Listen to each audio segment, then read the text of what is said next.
All right. First and foremost, of course, I give all praises, honor, and glory unto the Most High God, Yahweh, and I do so in the name of who the world calls Christ, Yahweh Shai, the Son of the Most High God.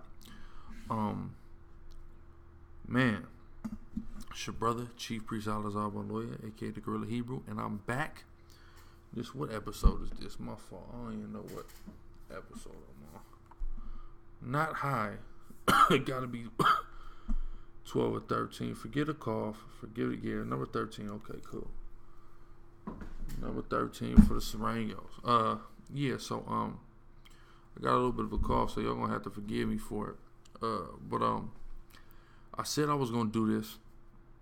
I don't know if I said it on a previous podcast, but I certainly said on somewhere, I think it was on a Kev Mac live stream, that I was gonna go into my top 5 Kev Mac video interviews. Okay, first and foremost, if you're listening to this podcast and you're not in tune with Kev Mac videos, Kev Mac is who I would consider one of the, if not the top gang historians, gangologists, if you will, in the world today, specifically when dealing with the Crip and Blood culture stemming from Los Angeles, LA, Watts, Compton, Long Beach. Okay, the brother has chronicled an immense amount of information, history from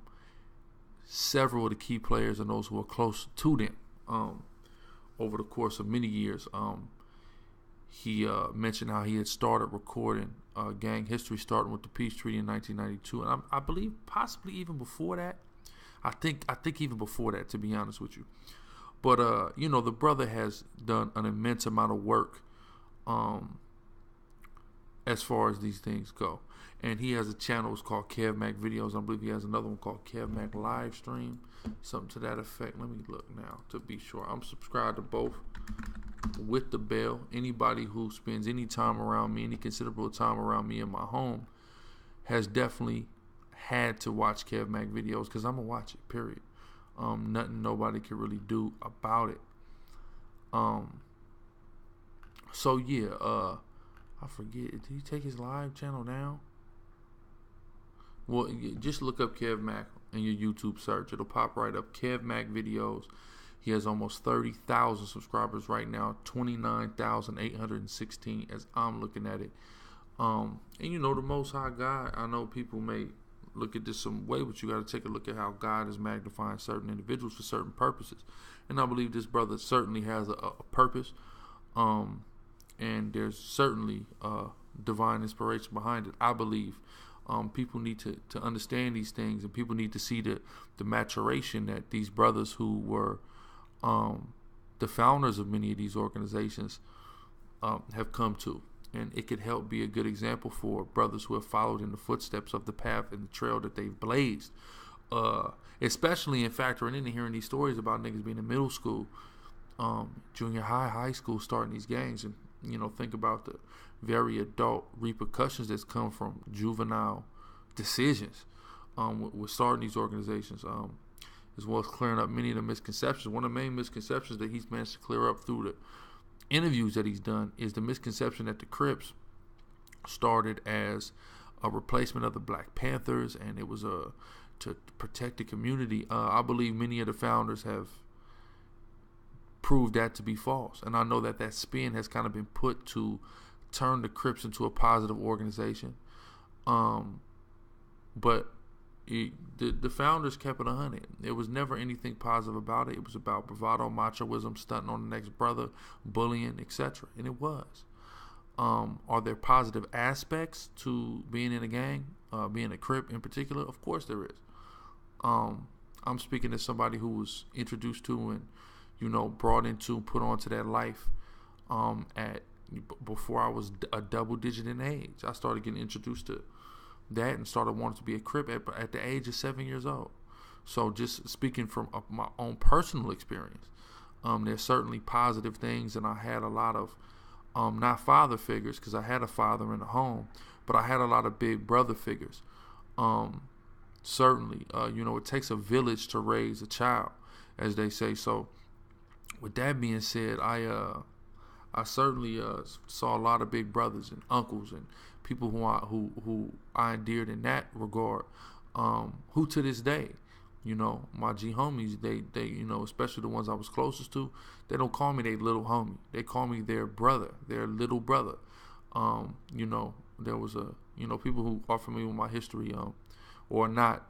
There was a particular family who was infamous, who has produced a lot of hard hitters, from the turf that I'm from, and that family endeared me and essentially had to doctor me in, because I was the first person in my family to even go down that path. You know what I'm saying? So there's certainly some positive aspects, but at the core of what Crippin' was about, which Crippin' with blooding is a byproduct of Crippin'. Let's not get it twisted. It is the reaction to Crippin'. And the campaign that the Crips ran for about 4, 5, 6 years before an alliance formed between the non-Crips to start blooding. So I want to make sure that's clear and understood. And for those of y'all who have any misconceptions, please check out Kev Mac videos, because the originals are there and they're telling this story. I'm not just making this up. I'm making these statements predicated upon information that I've collected from various sources. Kev Mac video being a principle in vetting the sources, in reforming the history of Los Angeles gang culture as we know it, and how it's affected the world, man. It's important. It's very important, because there's so many of our brothers that's running around the world. When I say the world, it's not just America. Central America, South America, the Caribbean islands, Europe, our people, I'm not talking about the white boy that put on a blue or red rag in Germany somewhere. I'm talking about Crips strapped and strong. Okay, if y'all don't know about that, that takes place in a city called The Hague in the Netherlands. All right, a neighboring city of Amsterdam, full of nothing but black people from South America and the Caribbean. That's crippin' hard, real hard. In particular, the what's that set called? The Rolling 200 Main Triad Crips, and they actually in the neighborhood car. That in the damn movie, they get on a plane, fly their ass to L.A., is on the block in the 40s. And you can't even tell the difference. You can't even tell that these niggas is from the other side of the world. They fit in perfectly. It's some of the craziest stuff you ever see, which goes to the spirit of our people, etc. But I don't want to get too much on that, because I want to get into this top 5. It's important, but I want to make sure, because I know a lot of my listeners may not be familiar with the brother Kev Mac. But the brother Kev Mac is doing a work that's necessary and is an intricate part of the history of black people in America. Being a Crip or a Blood is something that is deeply a part of being a black person in America, because so many black people in America have made the choice to become one of these things in the last half a century. It's happened. We know this. It's infamous. Crips and Bloods have became the standard in gang references. People don't reference Serranos and Norteños. People don't reference GDs and Vice Lords the way they reference Crips and Bloods. Period. There is a reason for that, man. Okay? And it's important that this brother is accurately chronicling from the horse's mouths of the individuals who were there the history of it, man. So, without any further ado, through the spirit, I'm going to go into my top 5. Actually, I lied. There's a couple things that I want to say. There was 2 interviews that I'm going to talk about before I get into my top 5, and I'm going to use these as examples, because there are other instances where this happened. And first off, let me also say a big shout out to Kev Mac, man. I hope the brother hears this. I'm a big supporter. He seen me on the comment board. You know what I mean? But so what I want to say is,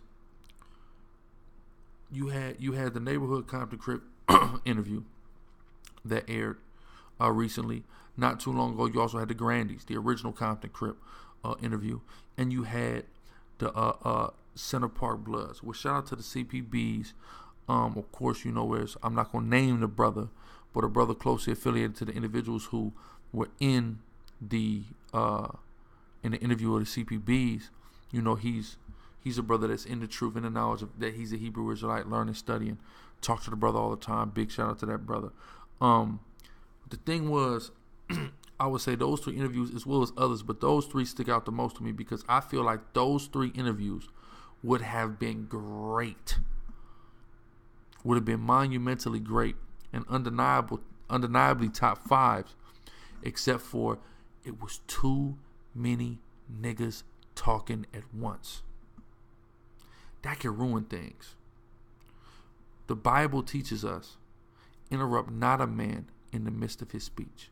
That is such an important lesson because certain brothers weren't able to fully articulate their points and recount certain instances in history because other dudes felt it necessary to continually butt in, jump in. Okay? And this is why I like the interviews when the brother isolates and gets one brother at a time, or maybe you just got the one brother at a time, everybody else is at the side and they're jumping in, basically taking turns. But if a brother needs to assistance recollecting something, there's a brother right there to help him out that also was there and experienced it. But I feel like those 3 interviews were ruined because of too much talking, and not letting each brother fully articulate, especially in the case of B Rat, man, in the CPB's interview. I wish B Rat would have just had an interview by himself, and that's no disrespect to Taco and Spaghetti, the other brothers who were on that interview. They also had things, but I just feel like especially Spaghetti kept just hopping in, and I just said, man, let B Rat cook, man, let him do his thing. I want to hear B Rat's perspective because he's coming up for that next generation. And I feel like those interviews were stifled.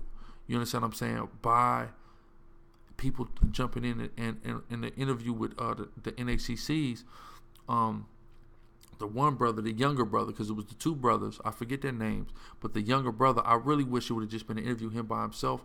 I feel like his older brother really held back that interview. And that's just how I feel. And again, it's no disrespect to any of the individuals, and they certainly all have a story to tell and something to offer, but I just feel like each individual should be able to offer these stories by themselves. So the story is, like you have the Gospels in the Bible. You got the Gospel according to Matthew, the one according to Mark, the one according to John, the one according to Luke. Let each one lay their ghetto gospel down, man, according to them. And I just think things would be more effective that way. So those things kind of irked me about those videos, but I still like those videos. Don't let me twist it.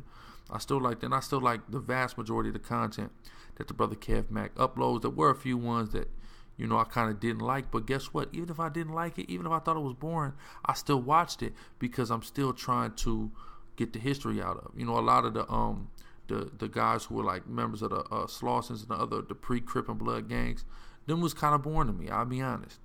With the exception of Bird, which I'll get to in a minute, but those are kind of boring to me, but I still watched them. I still took it in because there were still tidbits of history that were important, tidbits of history about the black businesses that existed and thrived in LA for a long time.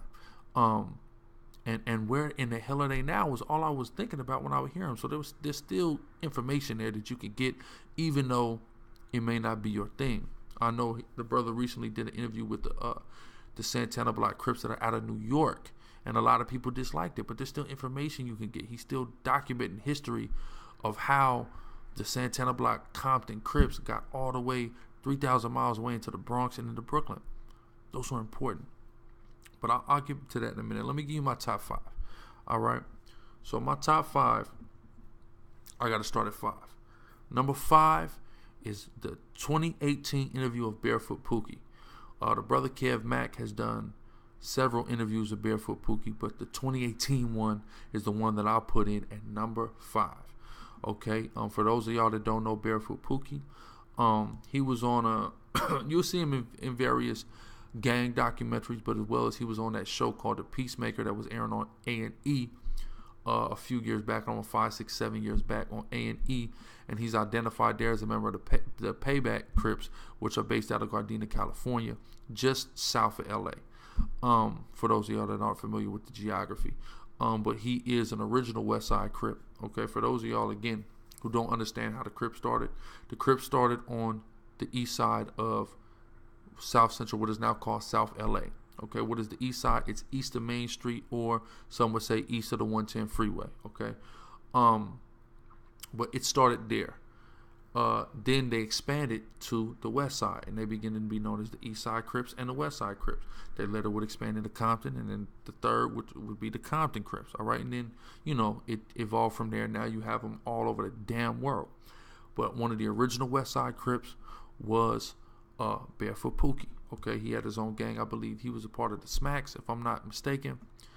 And the Smacks, along with certain other gangs, were absorbed and became the West Side Crips. He would go on to start other Crips, other sets, the Undergrounds, the Insane Paybacks, and ultimately now the Payback Crips.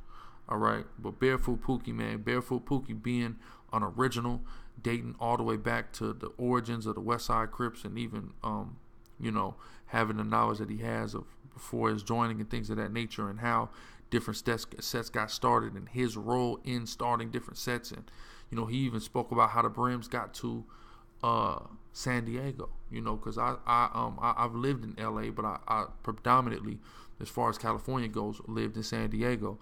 The Brims are a large force in San Diego, and I even have members of my organization who are members of the Brims that are based out of San Diego. So I wondered how the Brims got to San Diego, and he was able to document the history of that, which I thought was important to know.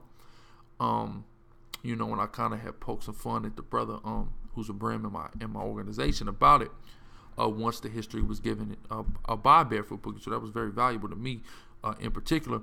And I always like Barefoot Pookie to hear him talk. Again, he's a reputable. He's been around since day one. I've heard Kev Mack and other people criticize his storytelling abilities, but me personally, I like the way he tells stories. I like his information. I want to hear more of him. He definitely is coming in at number 5, Barefoot Pookie for the Paybacks. Okay, number 4. Okay, number 4 is going to be AC Moses, aka AC Baba Louie, aka King Baba Louie. Okay, what a lot of people may not know is about me. People knew me before, of course. I have a Hebrew name now, which is Alazar Ben Lawyer.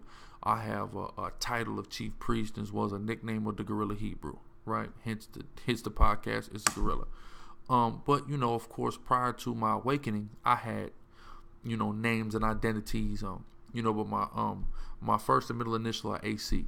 So since 5th grade, people have been calling me AC. Like when I go to school, I just tell the teachers, whoever, just call me AC. So to know that this is an original Crip and an original Blood. One of the few guys who can say he's both. Original Crip and original Blood. AC Baba Louie. To have the same, name as me, was interesting, man. And also he's also was called AC Moses. I don't know if because his last name is Moses, but one of the homie from Fadus, used to call me Hoover Moses, man. When I first was coming into the truth and growing my beard, he used to call me Hoover Moses. So it's funny. But anyway, AC Baba Louie is coming into number 4 because he gives such a unique perspective. He, out of everybody alive, I would say, and I could be mistaken, but out of everybody that I've heard from or heard of that's living today that was close to Raymond Washington, who is the original founder of the Crips, he was the closest one to him. And I believe he kept it real, gave the most informative interviews as far as the actual origin of the organization of the Crips, cleared up misconceptions about the organization of the Pyrus and the Bloods in general, how it came to be. I mean, this brother literally chronicles how him and Raymond wanted to be Avenues. The Avenues rejected them. So in a response to the Avenues rejecting them, they started the Crips. Clarifies what the name Crips comes from, because here's the thing. What a lot of people don't know. The origin of the term Crip is one of the most argued about things in all of gangs, in all of gang history. What the name Crip come from, right? You have certain people, especially this is a more modern ideology, that it's an acronym that stands for Community Revolution and Progress. It certainly was a community revolution. It still is a community revolution in progress, but that ain't what it means. Then some will say from the cradle to the grave. From the CR, which is cradle, to URIP, which is the grave. I even heard Tony Stacey recently in his interview talk about that and talk about the crib thing.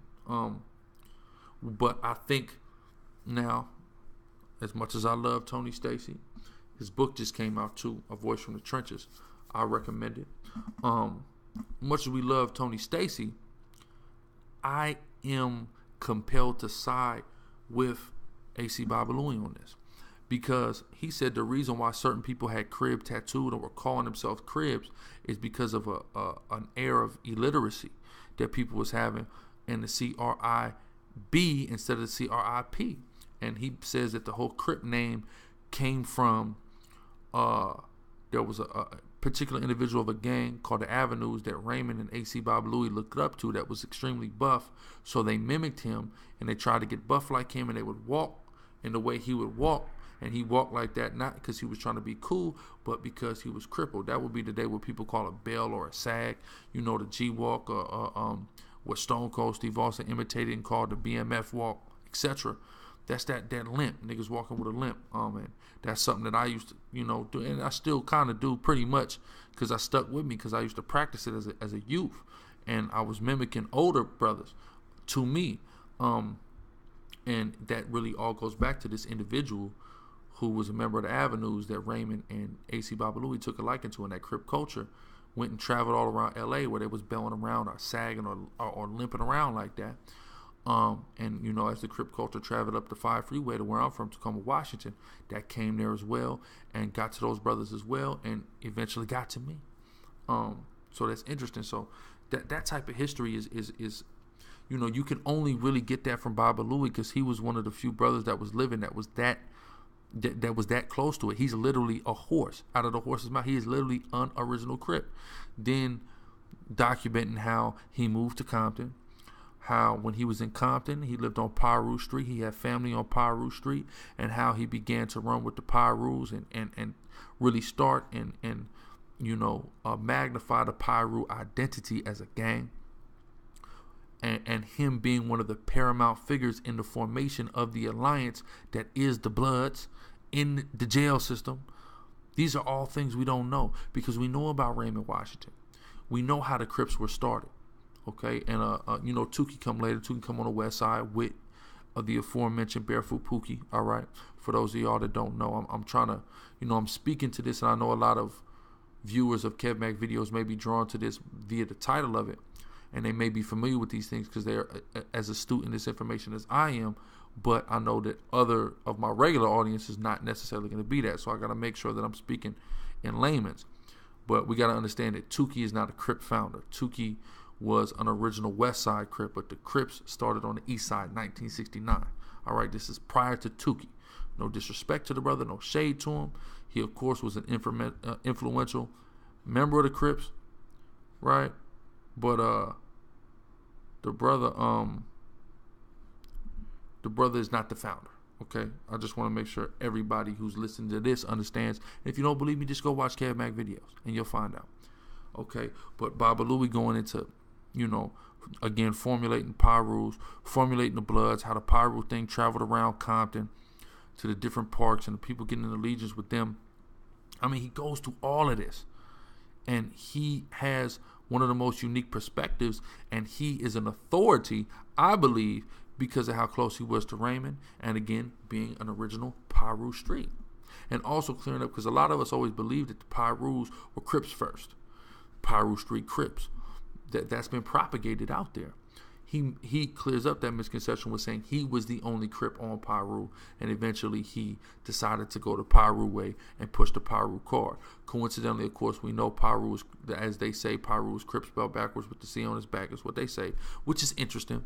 But what a lot of people also don't know is Piru is the name of a Dutch demon. It's actually the name of a satanic spirit. A lot of people don't know that. All right, don't believe me? Look into it. All right. But very interesting information that AC Babalui, King Babalui, AC Moses goes into. So he's coming in number 4. Number 3 is going to be my main man, Nugget, but not the latter one that he did also with the 10 Deuces and the Pasadena Raymonds, but the original Nugget interview that you first had originally uploaded on to your channel, Kev Mac. That was an immensely powerful interview, in my opinion. Those y'all don't know, Nugget is from 120 120th Street, Raymond Avenue, Crip, in LA. I believe that's it technically in the unincorporated city of Athens, I believe, but it's LA.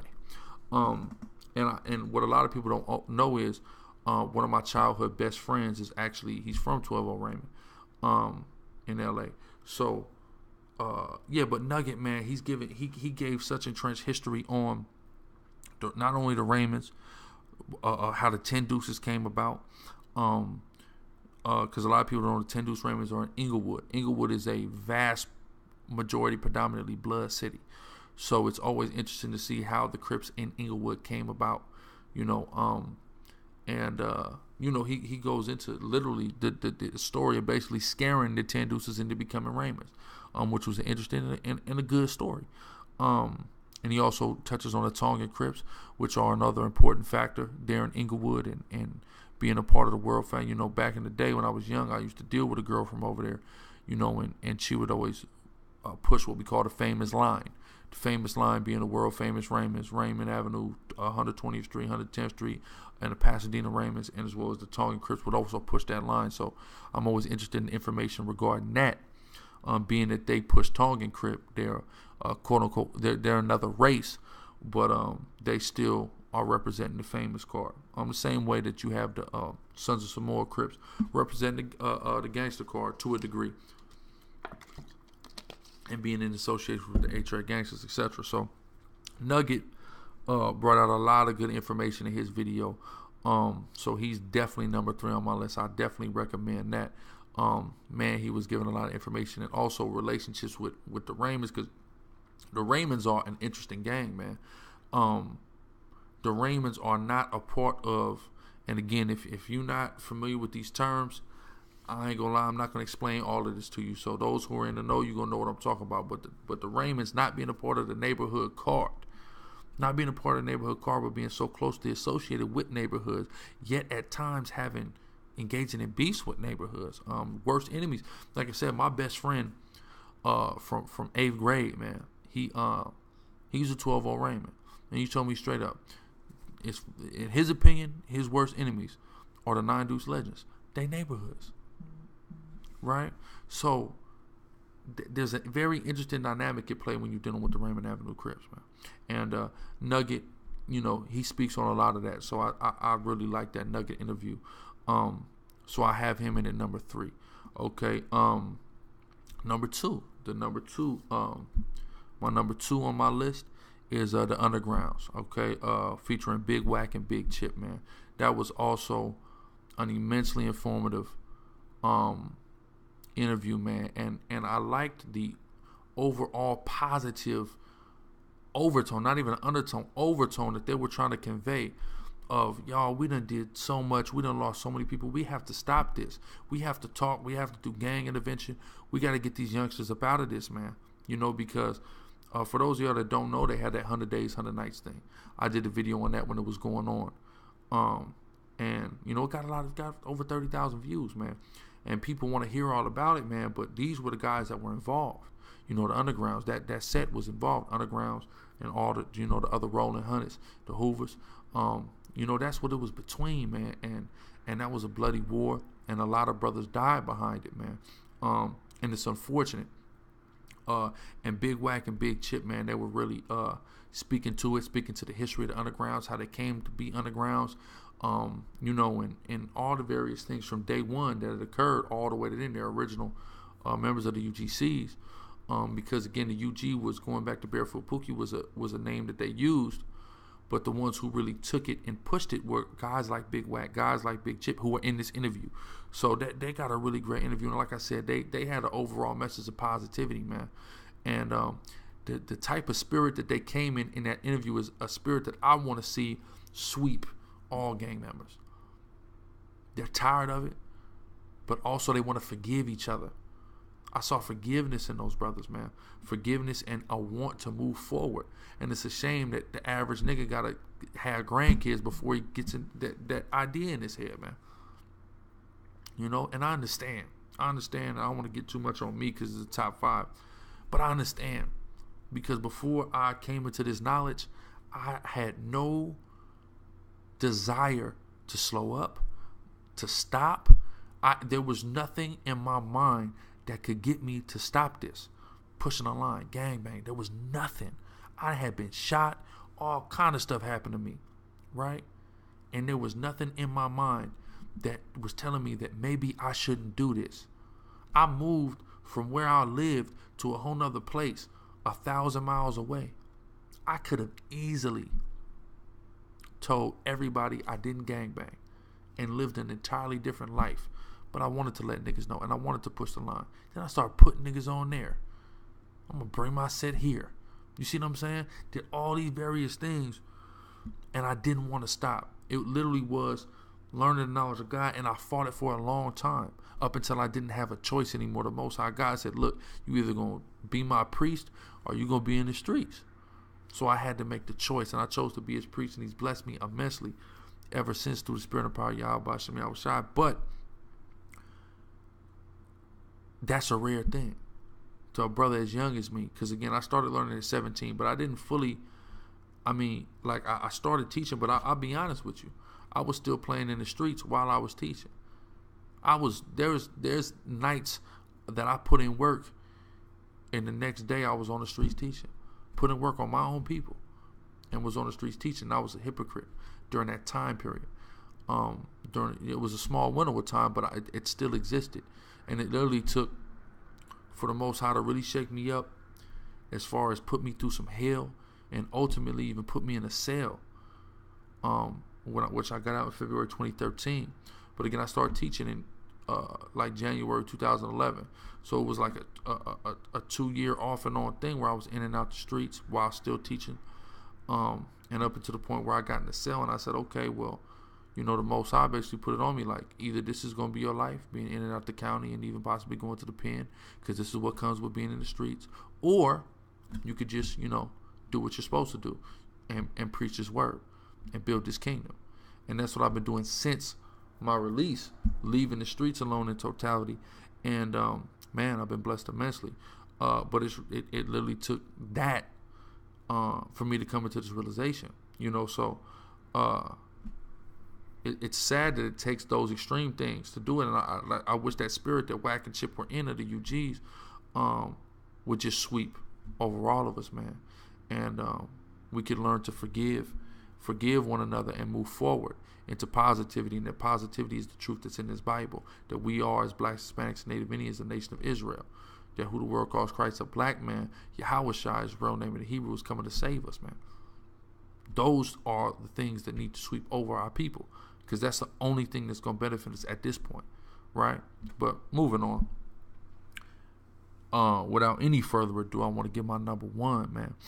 And my number one is Big Miz. Man, Big Miz, who is a Rolling 90 neighborhood Crip, originally a 9-0 Hoover, and the 9-0 Hoovers merged with the 9-0 Gangsters to become the 9-0 West Coasters, and then eventually the 9-0 NACs. Man, Big Miz, man, is, man, that I really like that interview, man, and I really like that interview because there was a lot of you could tell how genuine the brother is.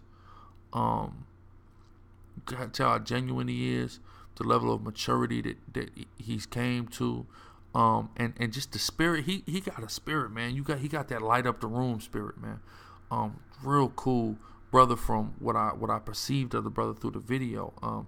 And he gave a lot of important information on Hoover history, man, as well as the history of how the 9-0s came to be. All of that history is very important. But the thing is, anybody who noticed, of course, I have a Hoover bias for obvious reasons. If you ain't put it together by now, I ain't gonna spell it out for you.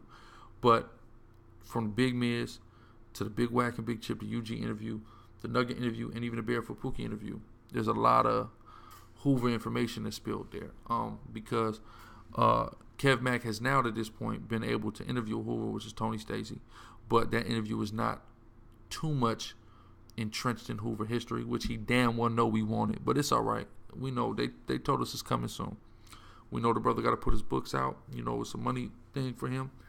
The brother Tony Stacey, and that's all right. Everybody else got paid off the Crip history. Why can't he? But they gave a lot of information that's key and that everybody wants to know about, because that's the only big one of the larger gangs that hasn't really fully expressed that history like that.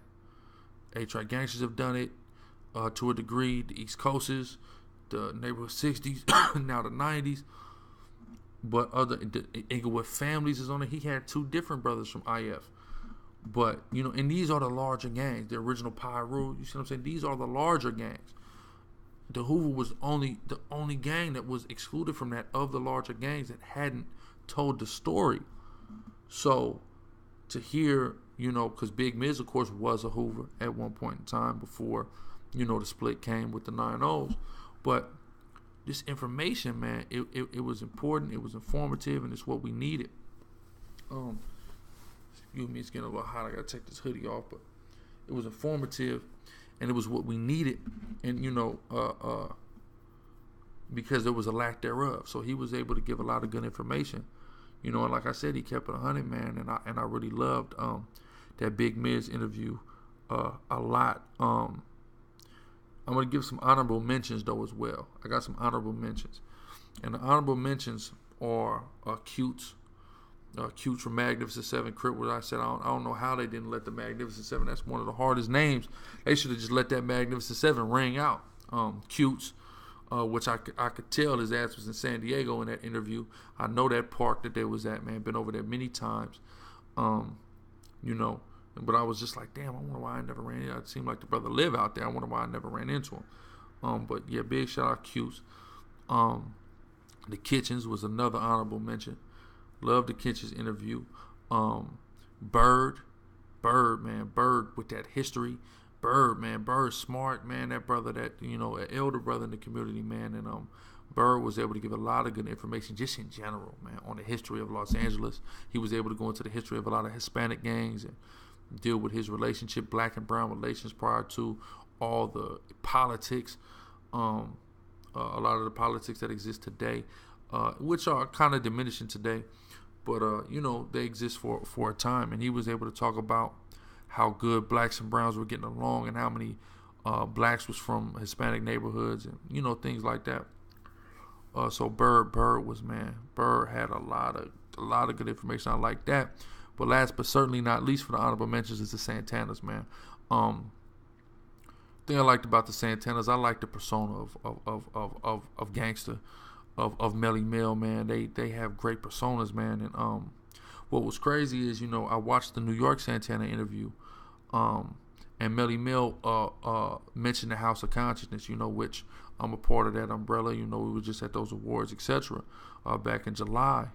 He said 103rd in Lexington. It was 125th Street, brother. But you know, and he asked the brothers from Santana Block in New York how they feel about those conscious brothers, and you know, they made a very profound point about they think a lot of them are hypocrites because they get caught up in scandals that are worse than things that people on the street are doing, and that's true. Robbing people for large amounts of money, etc., scamming folks. It's a lot of that goes on, and that's unfortunate. But brothers see the hypocrisy in that, man. That's why we as Hebrew Israelites got to present ourselves properly, because even if they see hypocrisy in these dudes, they shouldn't be able to see hypocrisy in us and say, you know what, these brothers are keeping it real. They don't think they're holier than now, because that's another thing that brothers resent, and that's how we can't act like we're holier than now. We got to, like Paul said, become all things to all men. You know, if you is a brother who was gangbanging in the street, I was the same way. So I can show you the path that you need to take in order to clean your way up. But I'm not going to act like I'm better than you because I was in the exact same place you were. That's the way that you reach brothers, not acting like they're so wrong and you're better than them, because these brothers know they living wrong. They know it. But they don't want a person faking like they're living right and they not to tell them anything, because they can see through that, because that's what we're taught to do on the streets anyway, to see through niggas. You see what I'm saying? So that was profound, man. I really like the Santana's interview. Like I said, Santana's, Bird, Kitchens, Cutes, those are all honorable mentions. But again, my top 5. Number 1, Big Miz. Number 2, the UGs, Big Whack and Big Chip. Number 3, Nuggets' first interview from 12 Raymond. Number 4, King Baba Louie, his first one. And number 5, the 2018 interview of Barefoot Pookie. Those are my top 5 Kev Mac videos, man. You know, and I didn't realize that this was going to take that long, man. And I said, if it takes over a certain amount of time, I'm going to make this its own individual, unique episode of the podcast. And it surely did. So I'm going to end on this note. Big up to Kev Mac, though, again. I definitely want to say big up to Kev Mac. Big up to Fitzgerald for making fire music for this brother. Big up to the brother Crazo, man. Crazo for being just a real grown-ass black man. That's one of the, when I look at Crazo and I hear the brother speak, that's just a real grown-ass black man, you know, who keeps it 1,000, man. And I definitely appreciate that brother and his contributions to the Kev Mac platform and their live streams that they do on IG, all that, man. We got a lot of love for the brother Crazo.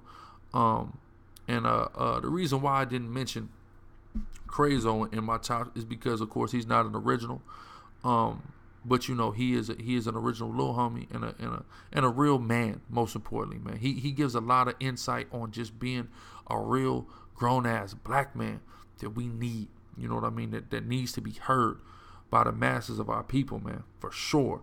So I definitely would suggest watching all of Crazo's videos.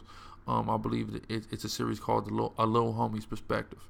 Definitely check them joints out. You know, and I've came on there and asked him about certain individuals that are the big brothers and big homies to my best friend, whom he knows and, you know, kind of ran with, you know, the ones from 12 on and things of that nature. So, you know, 6 degrees of separation in the streets and the world, period. You know, but definitely I'm going to end on that note. And of course, as always, we give all praises, all honor, and all glory unto the Most High God, Yahweh. We do so in the name of His only begotten Son, Yahweh Shai, who the world ignorantly calls Jesus Christ, a black man. It's your brother, Guerrilla Hebrew, signing out. Shalom.